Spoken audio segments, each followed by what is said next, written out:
evening, Habs Tonight Nation. And what a good evening it is because our Montreal Canadiens, with a comeback win in overtime, thanks to Jeff Petrie on his return to Montreal. Obviously, we have a good little kudos to him. But yes, my name is Marco. I'm joined here by my co-host Damon. We're gonna wrap up the game with you today. And wow, there's a lot of things going on with this one. A lot of action, a lot of twists in the tail, and a lot of good positives to cover. We'll get you started, Damon, on your initial thoughts of the game. Anything to start us off? What did you think? Now, there's too many places I want to start, but the first I really want to start off with is with this.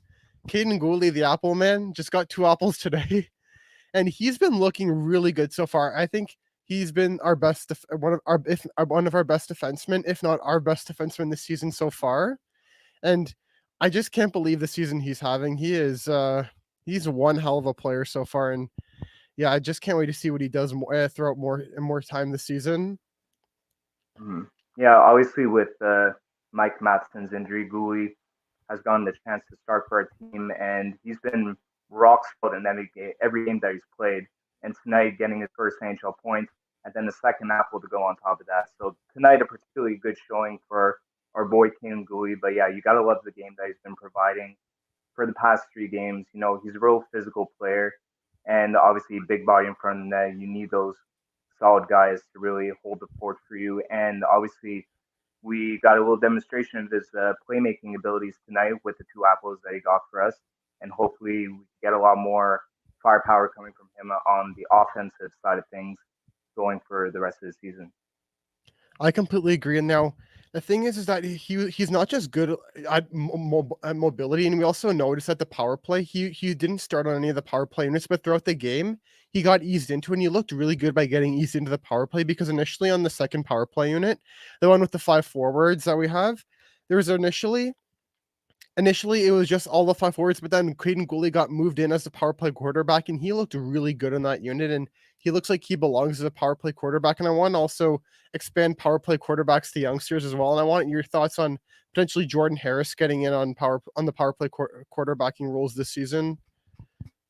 Yeah, obviously from the points that we've seen Jordan Harris play this season, obviously he is more on the offensive side of things when it comes to defense, and you can see that the type of game that he brings, his mobility and just his sight and vision for the goal and for the offensive side of the game, it's clearly there. So obviously, I would love to see Jordan Harris get some more time there. Gooley too, obviously now today he's shown his ability on offense, what he could do. Maybe we could see him get a little bit more power play time.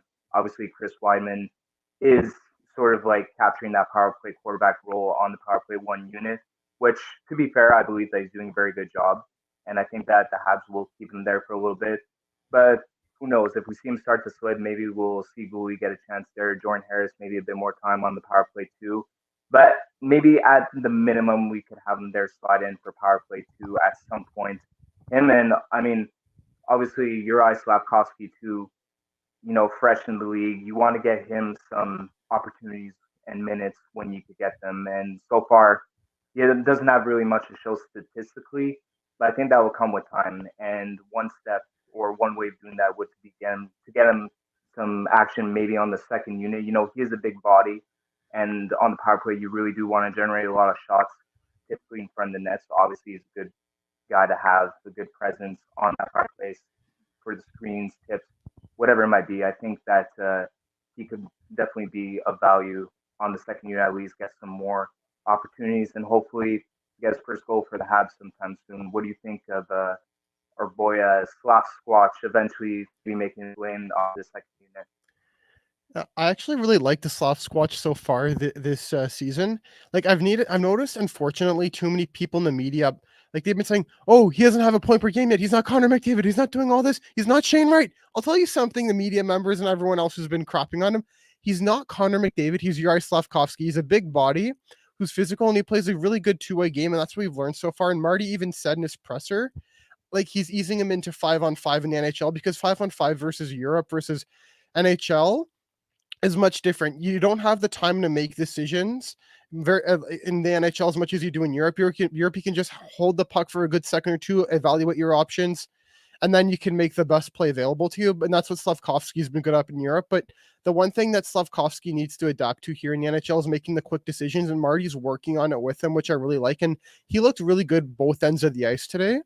And him on that line with Evans and Hoffman, to tell you the truth, this morning, I didn't think that was the best line for him. I thought like Evans is good responsibly, and Hoffman's a really good offensively, but defensively a liability. So I was really concerned to see that, but I didn't understand why. I didn't understand why Hoffman was on that line essentially, but they looked really good. And Hoffman could have had a few chances to score some goals tonight.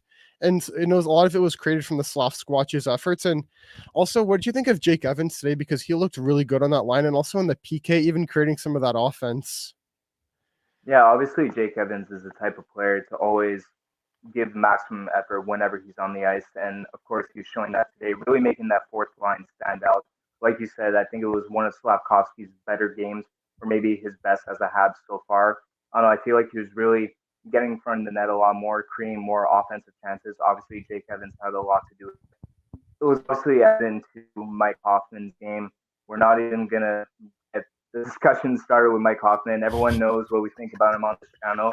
We're just gonna let that one be. But yeah, Jake Evans and Slavkovsky, two standouts for the game for sure. Hopefully, we get Slavkovsky, get a little bit more opportunities in action. And we're waiting on that first Montreal Canadiens goal. Even though it is a slow start, we got to look at it on the brighter side of things. It could be worse. He could be Shane Wright getting healthy scratch twice in a row. So Slavkovsky, yes, yet to miss a game. So if there's any haters still out there or people debating about the choice at the draft, you got that to look at. So yeah, obviously those guys stand out for today's game. But there was another one that you want to talk about, Sean Monahan. He had a really good game too. What did you think about his performance tonight, Damon? Yeah, no, his game looked really good, and he's looked like a completely different player from what I saw from last season in Calgary to what he is now. I can say we can call this a bit of a revival for him because I wouldn't say he's necessarily reinventing his game because he's gotten so many hip injuries, and at his age at 27, injuries are a very difficult thing. And for the kind of player he was back in junior when I got to see him play with the 67s, he was an elite goal scorer. You could rely on him to get 30 goals in a season, but as the injuries kept coming along, he had to sort of reinvent his game from just being that goal scorer to being a good two-way player, and I found that's what he's found under Marty and the Montreal Canadiens. He's become a much better two-way game, and he's more responsible defensively than he was in Calgary. And the funny thing is, the Calgary gave us future considerations and a first-round pick to take him, and with the way he's playing, he might fetch us a first-round pick at the deadline if we decide to trade him, but I wouldn't say I'm down to trade him right now because I still think he could potentially serve a long-term future with the team, and also because we all know Adrian wants him to stay as well, so he's been really good for us. Sean Monahan, or we can call him Monahab. Yes. And the other thing that I really like, I want to actually turn back to Slav here for a second because something came to mind. I was watching, as much as I respect this YouTuber Gravite, I don't know if you watch him, Marco, or if any of the chat knows who he is. He did a I do, rant yeah. about, yeah, he did a whole rant about saying that the Montreal Canadiens are going to ruin Slavkovsky because we're not giving him power play time. He just went based entirely off the numbers this season.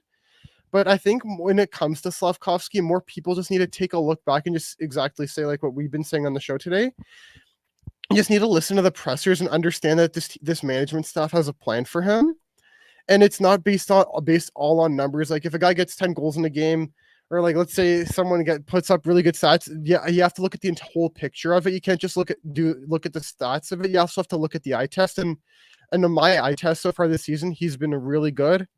Very good in the defensive zone, and now just needs to work a bit in his offense and decision making in the offensive zone. And that takes us back to this. We had a lot of defensive mishaps with this guy last year, as much as we like him and we like to thank him for his time here because he had a very memorable time. Jeff's back. Yes, the return of the man himself, the bloodshot goat.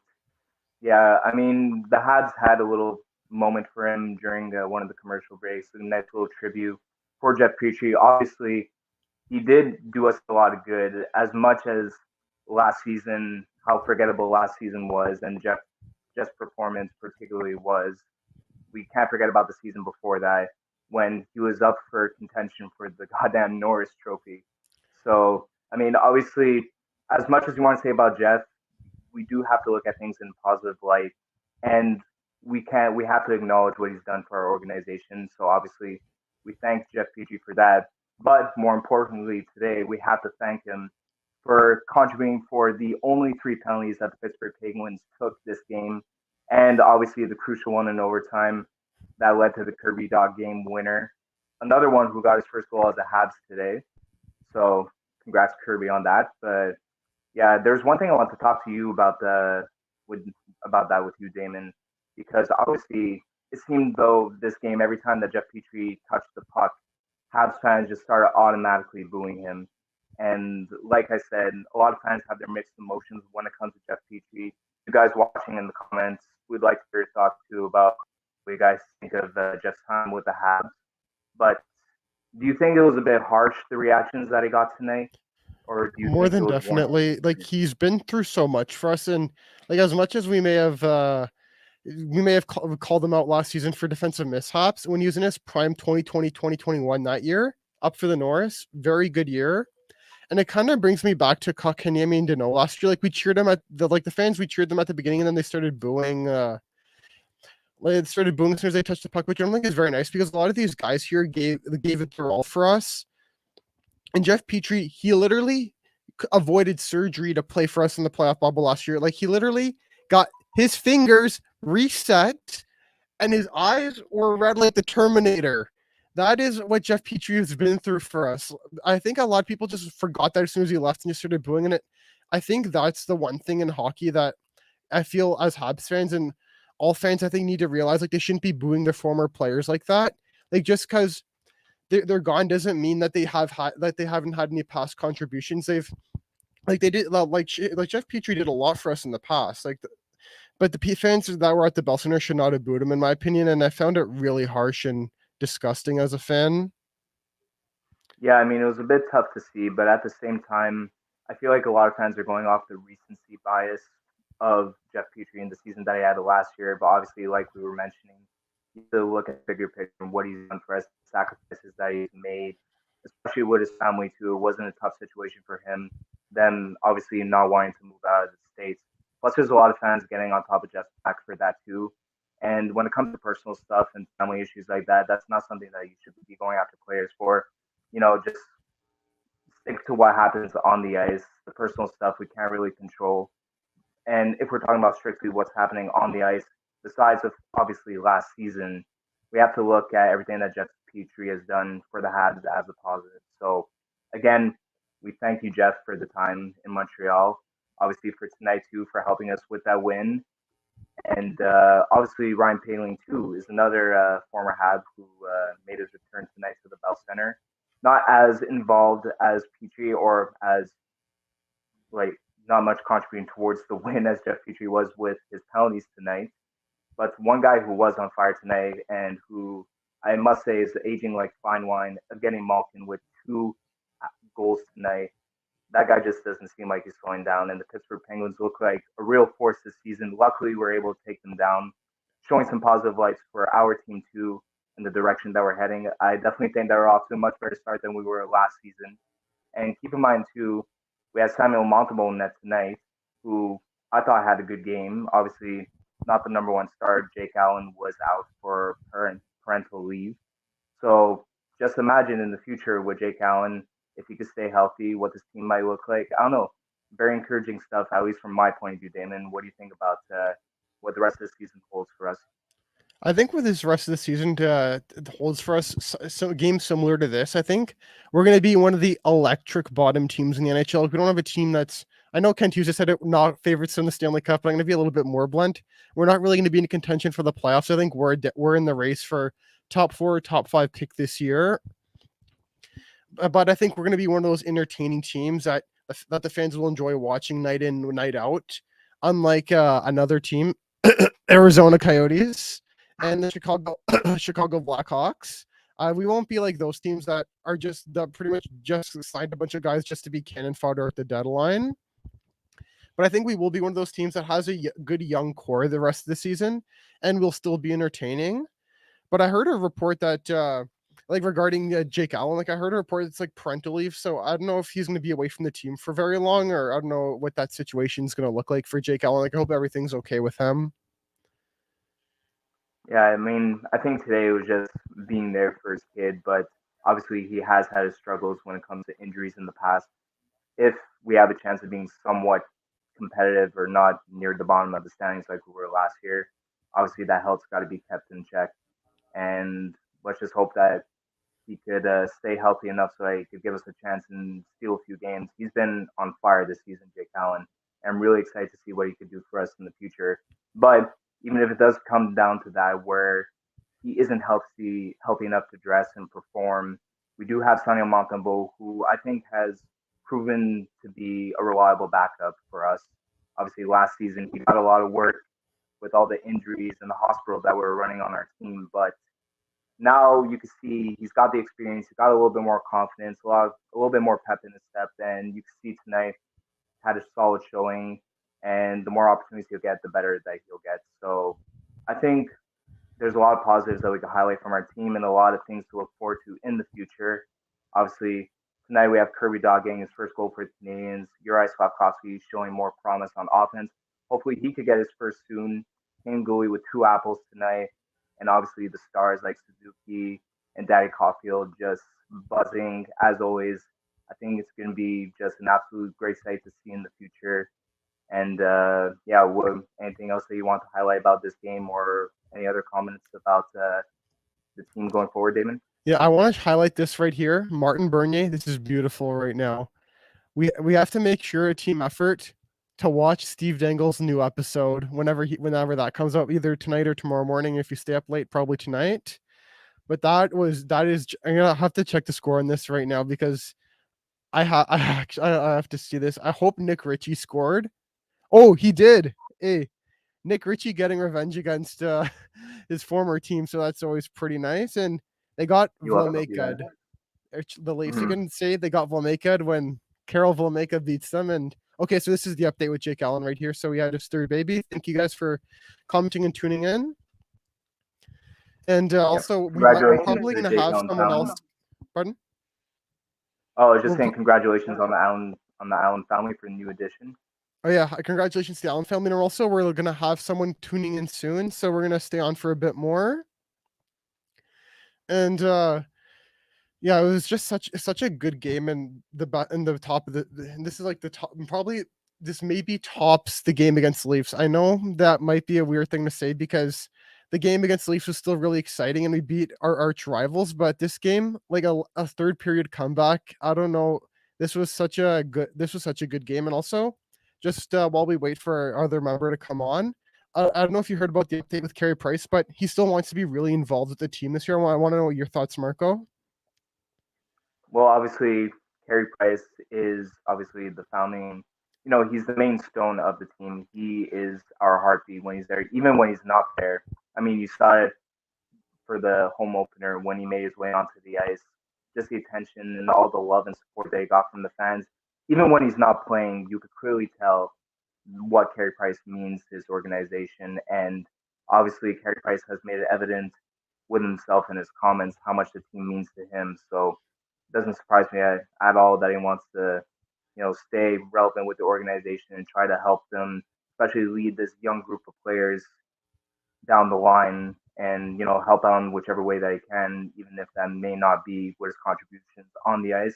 I'm sure that he's got a lot of wisdom and a lot of good words and support to give to this young group, and he could really help out the organization as long as he's willing to do so, which I more than believe that he would be. I don't know. What do you think about Carey Price and the future for him? Yeah. Like I think the future with Carey Price right now, we still know it's very uncertain. There still is a possibility he can come back and play, but it will involve a very risky surgery from what I've read and heard according to reports.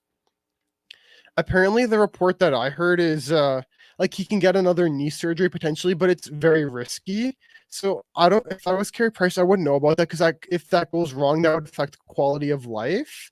And we heard about his quotes walking upstairs and like that's being an issue for him. I don't know if he'll come back, but I hope that he can be back with the team in some capacity, even like other than just coming and being a part of the team, just like as a mentor. I was also wanted to propose like to talk to you guys about this in the chat. I really want you guys to chime in here as well. if Carey Price officially calls it a career, which position in the organization would you guys like to see him get with the Habs? And would you guys like to see him as a coach or as a manager, ideally? Because I was thinking he would be a really good goalie coach, in my opinion, or he could be a good development coach, or I think somewhere along those lines. And I'd still like to really see him with the organization. I want to know your thoughts, Marco. Yeah, obviously, I think goalie coach would be most fitting, considering obviously his position on the ice and the experience that he has, and just how great he is and at that position. Definitely a legend for our organization in the game when it comes to that. So yeah, goaltending coach I think would be the obvious number one candidate. But I also think he would make a pretty good scout if given the opportunity.